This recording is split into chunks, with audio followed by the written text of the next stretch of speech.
So, Parth, what have you been eating? Thanks for asking, Trent. Nice to see you, by the way. You're too kind. What did I have? I had a Welch's fruit snack pack. You ever had one of those? All the time. I love them. So still to this day. Yeah, they're classic. I was in my basement and I was kind of hungry, but not like when you're kind of hungry, but you're not hungry. You just want something to snack on. Oh, so like a snack. Yeah. So I was in my basement and on the floor I just see this random pack of Welch's fruit It snacks. was abandoned. It was abandoned, and my parents don't buy fruit snacks, never really, as a kid, which is why they were so Origins unknown. exactly. And you scraped it off the floor. I scraped it off the floor and just devoured them with like a primal beast. Well, a real quick detour about you picking up off the floor. It's reminded me when I was in like fourth or fifth grade, my parents would never buy Sunny D, and I really liked it and would, Mm. go over friends' houses to drink it. And one time there was a Sunny D underneath Chris Fleming's basement couch, and boy, did I drink it. Was it good? The memory's kind of foggy, probably because that, expired Sunny D did permanent brain damage. Mm. Um, They often do. yeah, everything after that point has kind of been, Do you think you actually liked Sunny D, or did you just want it because you couldn't have it? I mean, like, I wasn't allowed, like, soda, and I didn't like that, but there was definitely a taboo factor. It's Mm. like, I wasn't that into violent video games, but I would go over my friends' houses explicitly because I wasn't allowed to play them at home. It was the same deal with me. So what I was working at the restaurant, got a shift meal. It was a panini. What Most kind of of chicken in it, or turkey. I'm trying to do less red meat because like I'm still a bad person, but I'm trying to isn't be. isn't chicken white meat? No, it was turkey, and turkey is white meat. Oh, okay. And Okay. I'm saying for the reason that I'm trying to eat less red meat for the environmental factor, and how I'm still definitely a bad person, but not a good enough person to be a vegetarian again. Trent, you'll always be good enough for me. Good enough to start a podcast with. That's Wow, kind of a wait. you set me up for a great little. Have you heard of these things called segues? Yeah, it's kind of like a transition. Oh, so you have heard of them. So tell me a little bit about the intro music. It goes a little like, Yeah. and then we'll cut in, right? Yeah, no, I see what you did there. Awesome. And it goes like,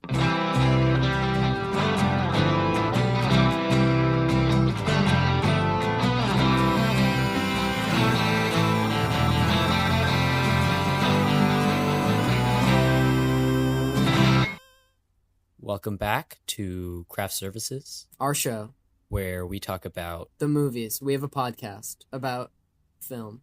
each week we talk about a film and hopefully have a crew member of that film to talk with us about their experience working on that movie. This week we're talking about Before Sunrise, and with us who did we have? The script supervisor, Monika Petrillo, and was she delightful? I forget.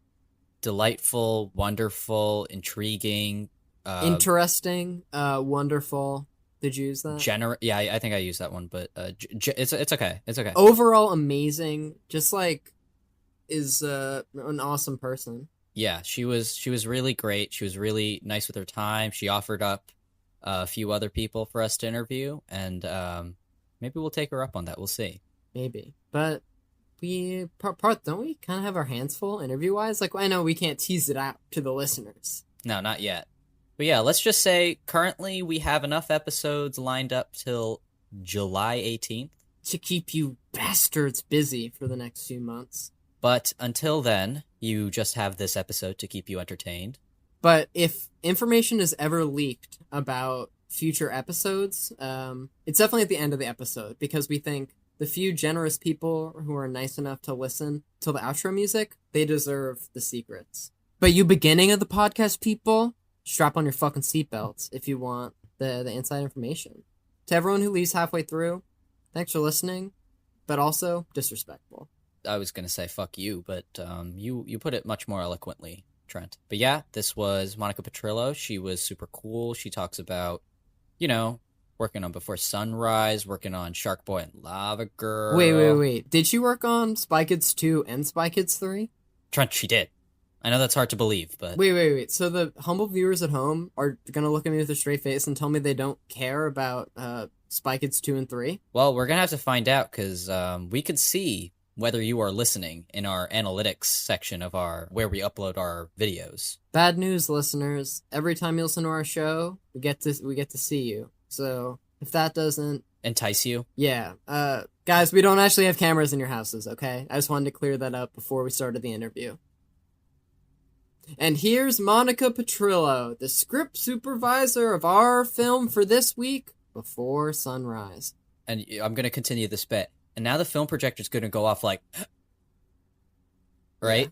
Yeah. Okay. Yeah, it's a sound effect that we use. And now it goes off like.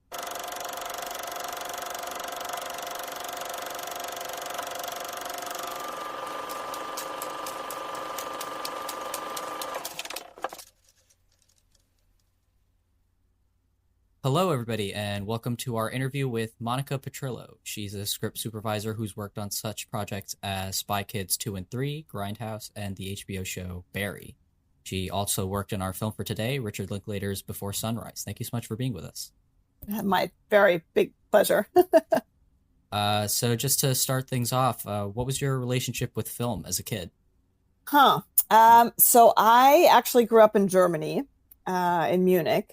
And when I was about 6, I attended a ballet class. And one day a lady walked in and was looking for 2 little kids to be extras in the back of a TV show to dance around in the background or whatever. And I was chosen. And so that sort of started a bit of a child acting phase of mine, I guess, in Germany. So I was on a couple of TV shows as a kid actor, and I fell in love with filmmaking. I thought it was the funnest place to be. And for a while, I thought I wanted to be an actress, but then when things got serious and I actually decided what to do with my life, I thought it would be more fun to be behind the camera, to direct.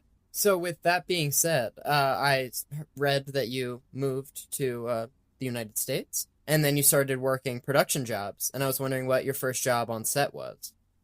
That's right. Yeah. So I actually started working in Munich. I started on a TV show in Germany as a script supervisor because I was told that if I wasn't going to go to film school, that was maybe the best job on set to learn, because you were right next to the director and you interact with every single other person in the crew. And you're right there where the movie's being made. So I interned in Germany on a TV show and then ended up doing my first job there and worked on a couple of different movies and a couple of TV shows. And then I moved to New York when I was 20. And what was the first motion picture you worked on? So I worked on a TV movie in Germany, but the first motion picture was in New York, actually. It was a quirky little movie called I Was on Mars. It worked out perfectly because it was a German-American co-production. So it was a great opportunity for me to get hired for the first time in New York with a German director and lead actress. And it was a little low-budget indie movie we shot in New York. And it was really fun. And I can actually still trace back every single job I've done since then to that job. I guess that's kind of how the industry works. It is kind of how it works, yeah. So sort of pivoting a little bit, you worked as a script supervisor, and we were wondering if you could explain sort of what the responsibility of a script supervisor are on set, off set, and sort of what your job is. Sure. So a script supervisor is typically the person that spends all day right next to the director. You keep track of continuity. So these nice film flubs that people like to watch. Like, oh, wait, wasn't he wearing a blue sweater? Now he's wearing a red sweater. Or like, wait, they ran through the rain. How come they aren't wet? That sort of thing is one of the responsibilities of the script supervisor, to make sure that those continuity mistakes don't happen. The script supervisor also keeps track of all the shots that you make, works together with the director and the DP, and how to break down a scene into different shots, make sure they can be edited together without crossing the line or like confusing visual things, and keeps the actors on track about their lines, their dialogue. I also keep notes for the editor, so everything we shoot, gets written down and then submitted to. So it's also kind of a liaison between the director and the editor in terms of, what you shoot on set and then how the director sort of sees that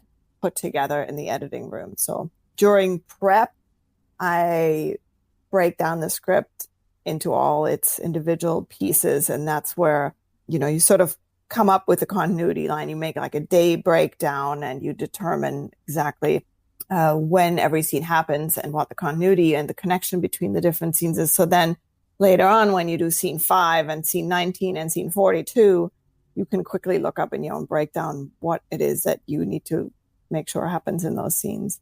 Yeah, that's pretty much it. You also, for TV shows, it's important. As a script supervisor, you time the whole script beforehand. So let's say you have a 30-minute show. That means it's supposed to be 28 and a half minutes long. And so if they have a script that already in pre-timing times out to be 38 minutes or whatever, then that could be a problem down the line because then they have to cut out things that really hold the story together. So it's important to time the script beforehand during pre-production and then, alert the director to, for example, if it's too long or too short. And then as you're filming, you kind of keep track of it to each scene, how long it is. Does that make sense? Yeah. Yeah, very much so. So pivoting forward to our topic of the day, how did you get involved with Before Sunrise? So Before Sunrise, I think was in 94. So that's 27 years ago. And I, as I said, everything goes back to that first job I did in New York. Lee Daniels, who was first assistant cameraman on this little movie I did in New York, had started working with Rick Linklater. They're both from Austin, and they had done Dazed and Confused together. And so when I went to Austin the first time to work on another low budget indie movie called Love in a 45, I met with Lee and we had a beer together. And he said, you should really meet Rick because you speak German and he wants to do this crazy movie next that he wants to shoot in Austria. And there are going to be a lot of people speaking German and it would be really helpful to have somebody who can speak both languages and he should hire you. And so I met Rick and we kind of hit it off. And so, a couple months later, I found myself in Vienna working on Before Sunrise. So what kind of a relationship did you and Richard Linklater have in terms of how often were you communicating and that sort of thing? Well, we communicate a lot. I mean, generally, the director and the script supervisor communicate frequently, constantly on set. Like I said, you sort of tend to sit next to each other and kind of, often in a good relationship, the director will look over and just kind of see for you, give him the nod or you go up and say if there's a problem. So with Rick and me, we did like each other a lot. And I thought about it after you guys asked me to do this interview. I actually just rewatched the movie last night with my daughter, which was very fun because it's been such a long time. And I now have a 18-year-old daughter myself. So it was very fun to watch this movie again from a different perspective. And then I thought about it and I realized that I think Rick and I both learned some key things during the making of the film. I learned from him. So I was at that point in my career, it was early enough that I had just sort of gotten good as a script supervisor in terms of catching mistakes. But what I hadn't learned what I now consider 50% of my job, which is to have the right diplomacy and the right how to bring it up. Mm-hmm. And so Rick is extremely laid back. He does not like stress or anything, he's very cool and laid back. And when we started working together and I would go up to him and I would say like, look, Rick, this is never going to cut together. They're saying something different every time. And they're, doing something different each take. How do you want to edit? Like I was very panicky like that. And he just shut me out. Like he just wouldn't listen. Like he would just turn away and like, yeah, don't worry about it. So over the course of that film, I really learned a very important lesson. And that is that it's only half of the job is to catch the mistakes. The other half is to learn how to communicate it, because ultimately a script supervisor's job is basically to tell people that they're doing something wrong. Right. Like You're messing up right now. all the time, right? You're like, oh, you didn't say your line right to the actor, or like, hey, you put the wrong costume on to the costume person, or hey, we crossed the line here, and nobody likes to be told that they're doing things wrong. So you got to kind of learn how to.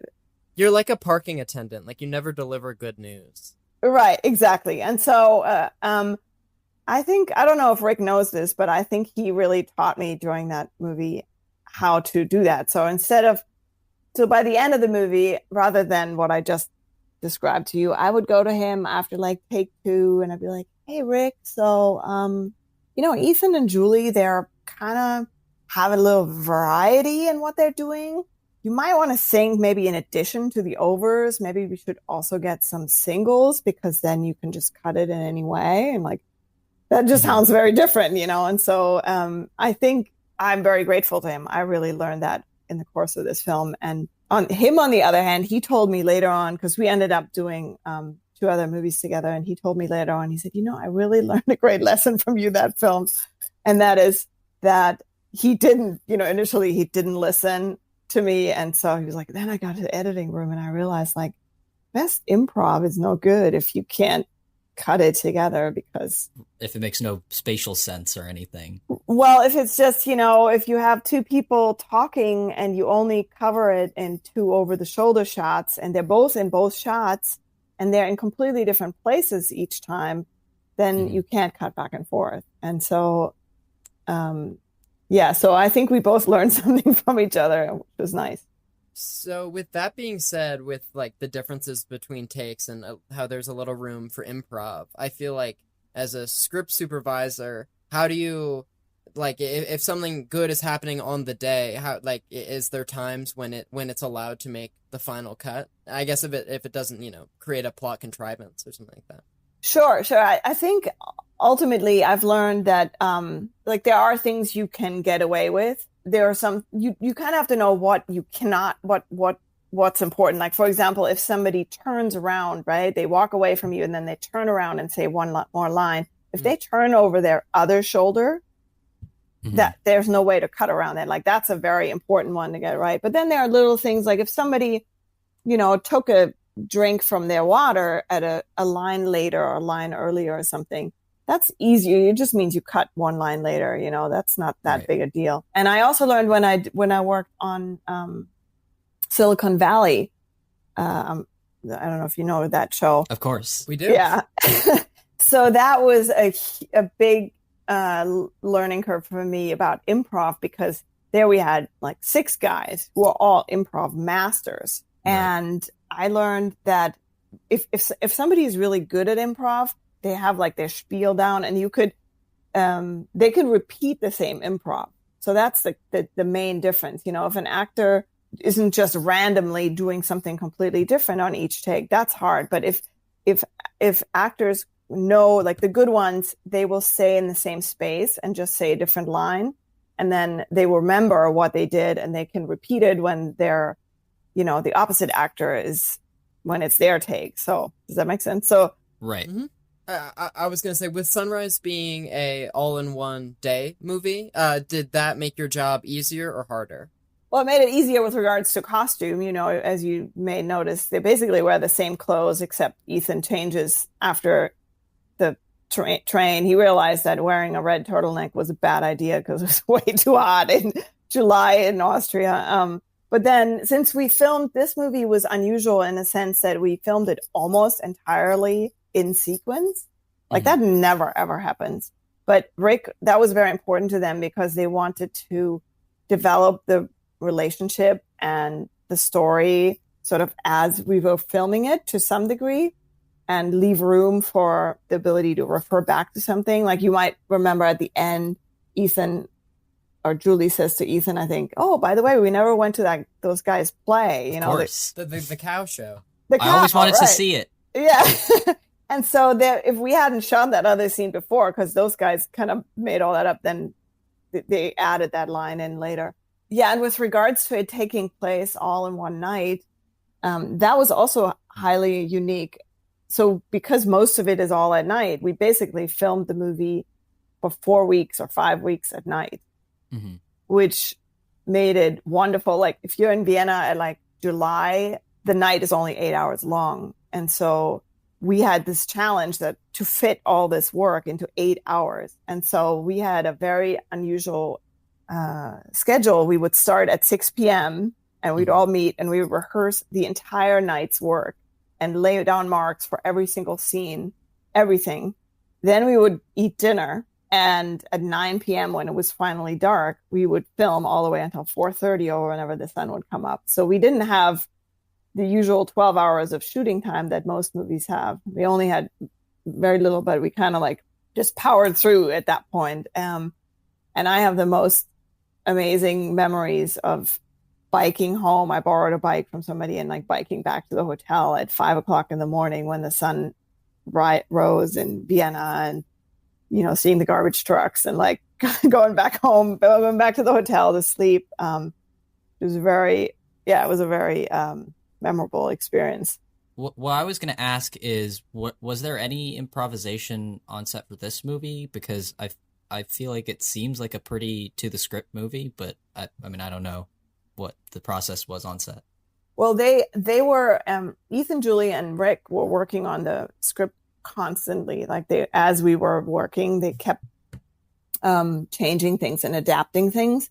And there was some amount of improv, but they had sort of the points, there was a script and they did, as long as they stuck to the sort of main points of the scene, then that worked, right? So there was only within the certain frame, there was improvisation. I know it seems very improvised. Even my daughter last night said, like, are they making all this up? Mm-hmm. But I was like, no, that's just good acting. So being, as I'm sure you saw last night, there are a lot of like really good long takes, like the walk and talks, and I'm sure, I mean, just because it covers so much ground, I would imagine like getting permits for that could be complicated. Or I was wondering if they were stolen shots, or if it took a bunch of takes. I'm very curious. So it depends. I don't know for sure, but I don't think there were any stolen shots. Nothing I was aware of. But yeah, they had permits, and we would rehearse the whole thing. I remember rehearsing at great lengths to see how long like a walk and talk would take. For example, when they're walking along the river and then they end up right next to the poet who says like, hey, you want me to write you a poem? That obviously had to time out so that they get to that point. I remember one other thing, the infamous Ferris wheel scene where they kiss. That's sunset, of course. And the first time we shot it, we didn't get the whole scene because the Ferris wheel stops and they hadn't accounted for that. It is that big Ferris wheel, and they, get to the top and you stop, and then it kept going and it stopped again. And like we had to wait until we were back at the top, and then it was too dark because sunset only lasts 10 minutes or something. So we actually ended up returning at dawn one day to shoot the remainder of the sunset scene. I feel like the beginning of the movie shot on a train. I mean, just because you're constantly looking out the window would pose a unique challenge for background continuity. Was that the case? That is the case. And I mean, rewatching the movie last night, I noticed that. I'm sure not many other people noticed that as much, but I know the editor had a real challenge editing that scene because of the background and we shot that in between Vienna and Salzburg, so the train just goes back and forth there. And this not only the background but the speed the train was going was varying, and so I think that was a challenge for the editor. When you had to like reset a shot, did you like have to go back to the place where you were? No, we were in a regular train. Like it's not a train that was only for us. It was a train that was like going regularly between Vienna and Salzburg. So the train wasn't stopping for us at all. We just had it just kept going, and so that's why the background just was whatever it was. So how many trips do you think you took back and forth in order to get all the train stuff? I don't remember. I feel like we shot maybe 2 days on the train in the beginning, and there was one more day at the end when Julie gets on at the end, because we weren't going to shoot that at the beginning. That had to really be at the end. So, other than obviously the aforementioned Ferris wheel scene and the train stuff, do you recall any scenes that were like really difficult to like get through or to get done specifically? I remember being really excited when there's a scene in the tram when they're going, when they're just sitting in the back of the tram and they're talking the whole time. And so I don't know how well, if you know Vienna, but Vienna has basically a road that's called the Ring that goes all around the center of the town. And there's a tram, this streetcar that goes basically in a circle. So it was perfect for us. Like, it kept going in a circle and we were just sitting in the back of the tram. And that one we were all nervous about because you had no way, there was no way to, they didn't want to cut it. It was supposed to be all one take. And I think we had maybe a limited amount of time to get that. But we did it, I think 2 times or 3 times, and boom, it was great. So we were all very excited how well that worked out. I remember that. Speaking of your work with Richard Linklater, we saw you were listed as additional crew on Boyhood, and we were wondering what work you did on that. Oh, so Boyhood, as you may know, was shot over the course of 12 years. And Right. so each year they shot just with whoever, they basically hired a crew for 3 or 4 days to shoot that year's worth of material. And one year I happened to be in Austin because I was working with Robert Rodriguez on a movie. And so they hired me 1 year when I was in Austin. Wait, which period of the movie, of Boyhood? I think it was the fourth or 5th year. I can't tell you anymore exactly which year it was. Like, the boy was maybe, he was a young teenager. He was like 12 or so. That's what I remember. So I'm glad that you brought up Robert Rodriguez because we wanted to talk about your other work with him. If you could speak on Spy Kids 2 and 3, those are childhood classics, I would say. And Shark Boy and Lava Girl, yeah, you've really struck an emotional chord. We were the target audience for that. Oh, that makes me happy. Did you guys see the new one, We Can Be Heroes? I did not. We saw that you worked on it, though. Yeah. That has Lava Girl as a grown-up. Mm-hmm. So tell us how you got involved with Robert Rodriguez and how one led to the next. So, I was actually working with Rick Linklater on the Newton Boys in Austin, and Rick and Robert are friends. And so one day Robert came by the set to visit, and Rick introduced me to him. And so that's kind of how I met him. And so then when he did Spy Kids 2, he was looking for a script supervisor. He hadn't yet found a script supervisor he was happy with. And so he asked me to come, and I thought that sounded great. So that's how I started on Spy Kids 2, which was super, super fun. Yeah, so how did your relationship with, or like how different of a director is Robert Rodriguez? Because he seems like he'd be kind of a different style. Well, that's a good question. I would say, so I've actually worked with all 3 Austin directors, Robert Rodriguez, Rick Linklater, and Mike Judge. They're all 3 out of Austin. And the thing, interestingly enough, the thing that all 3 of them have in common is that they are all basically introverts and very quiet, shy men. Mm-hmm. Rick is, they're all very mellow, and so their style of filmmaking is very different, obviously. Right. And Robert works very fast and sort of has everything in his own head, and if he could, he would do it all by himself. But yeah, I think Robert and I have done now 7 or 8 movies together, and we've gotten a good form of communication. Like we hear, can understand each other really well, and I know his style. And don't know what else to say. Robert likes to work with the same people, so that's been really nice. That over the 15 years or whatever we worked together, it's basically been the same crew more or less.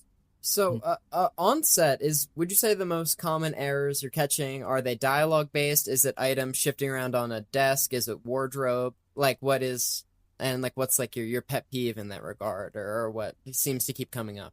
It's very different. It totally depends on what the job is. Mm-hmm. It depends on the actors. It depends on, it could be any of the above. I think if you're asking for my pet peeve, the thing that bothers me personally the most is when a director or a DP crosses the line. Like that is really like that, because I think that's something the average audience doesn't know.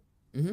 They don't understand why it looks weird or different. It's just disorienting to them. So it's like a visual rule that, you know, people don't know. They just look at it and they feel like, oh, somehow it doesn't feel like they're connected or they're not talking to each other, but they don't know why. So yeah, that's something that bothers me. If people, I have worked over the years, I've worked with people who just say like, oh, who cares? Everybody knows where you are in the room. And I disagree.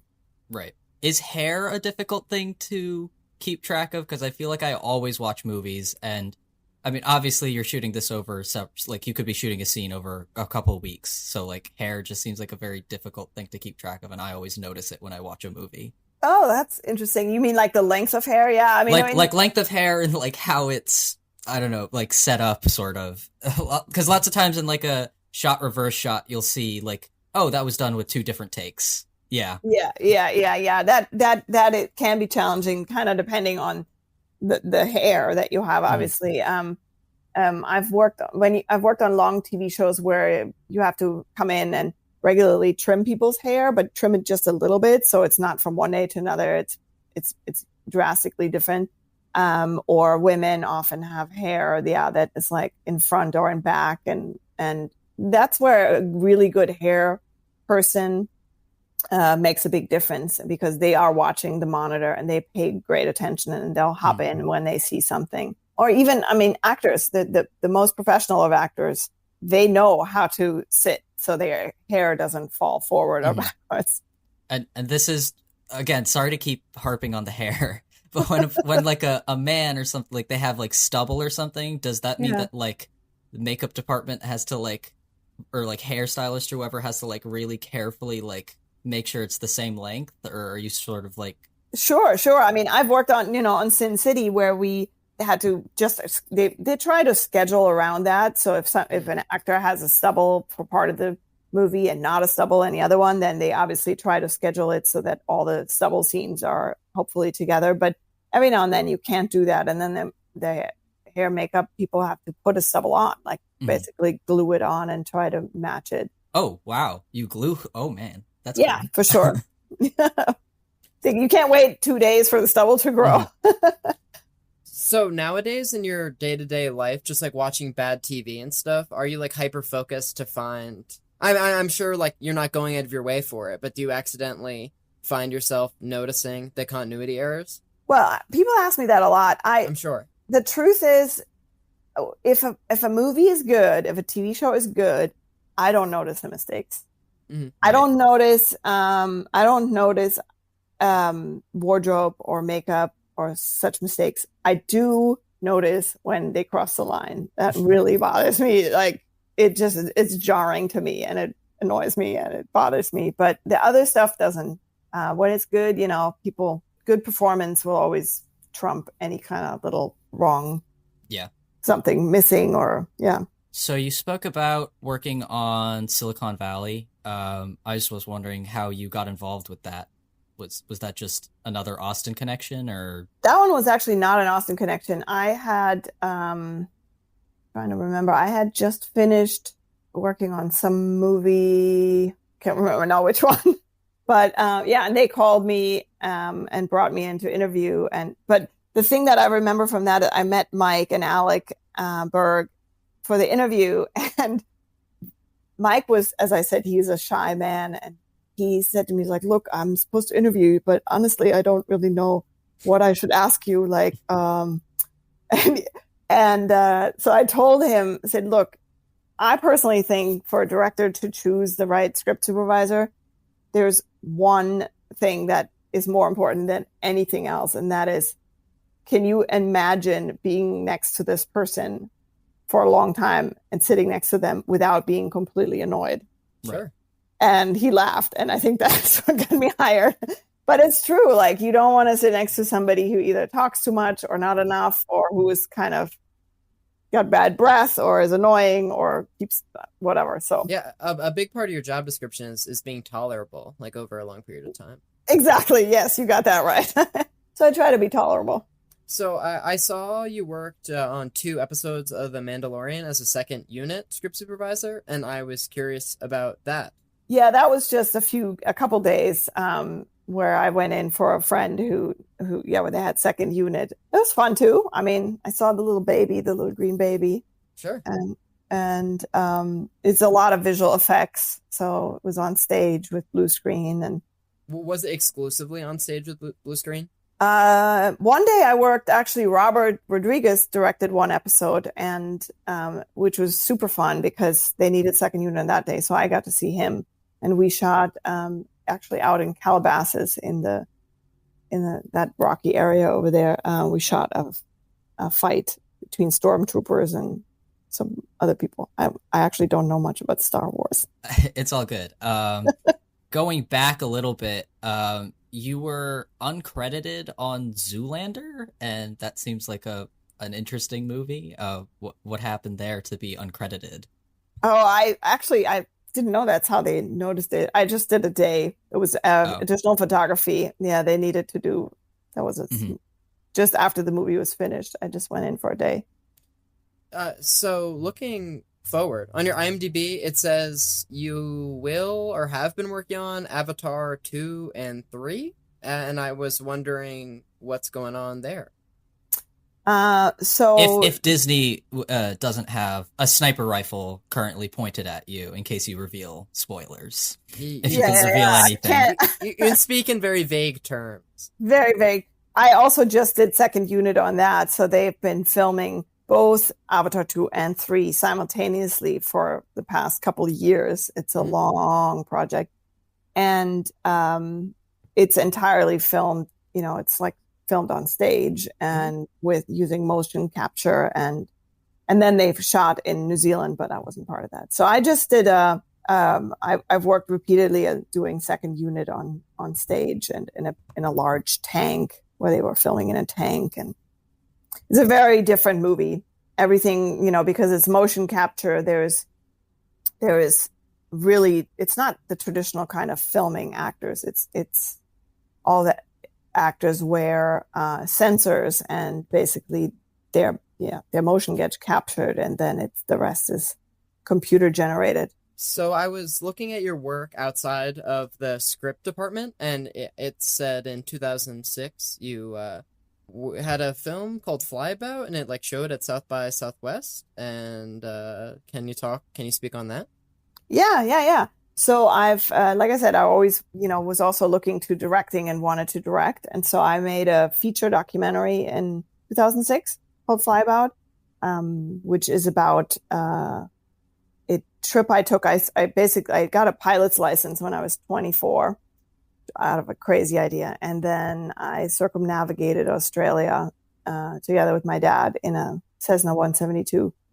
And I just took a camera and filmed the whole thing, and then spent a number of years editing. And so that became the documentary Flyabout, which, it did go to South by Southwest. It premiered there, and it ended up being on TV, and it's on Amazon Prime now. And it's had kind of a long life already.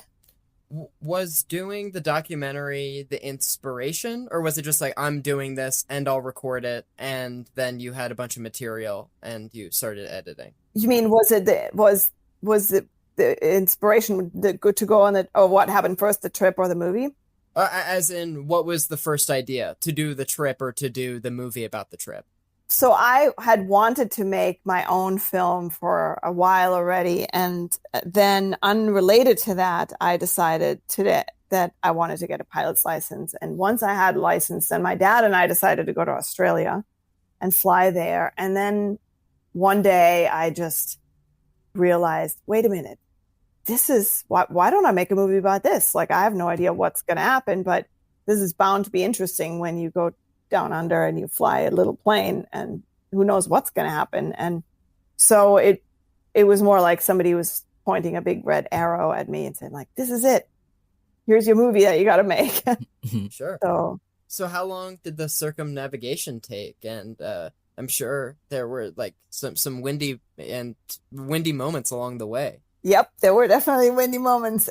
So we flew. It took us 4 weeks to we went literally around the circumference of the continent and flew 72 hours, I think, in all. There were definitely hairy moments weather-wise, but also what ended up happening, and I least expected that, was that my dad and I actually had some personal conflict.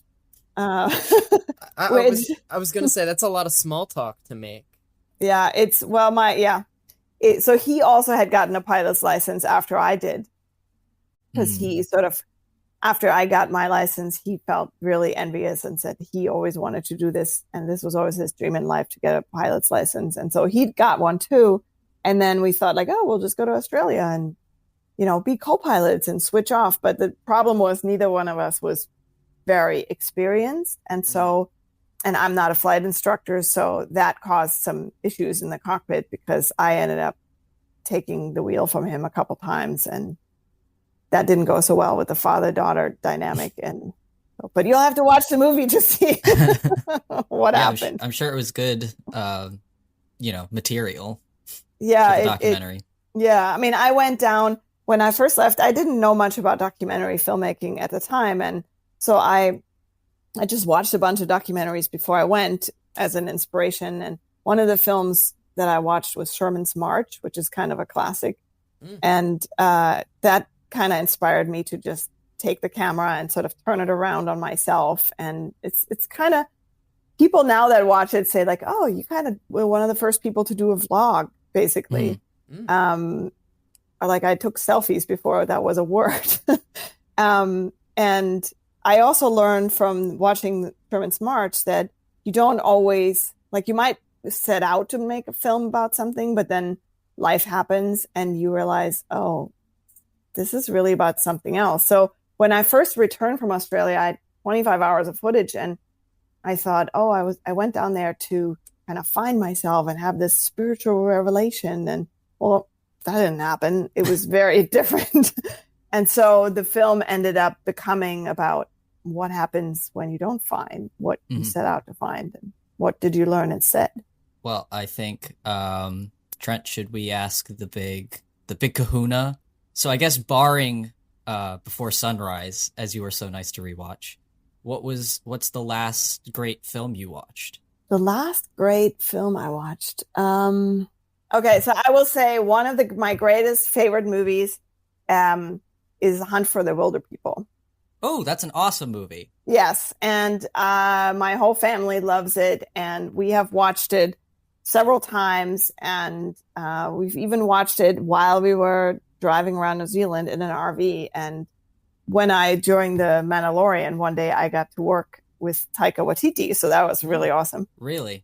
But Hunt for the Wilder People is everything I think a movie should be. It's funny.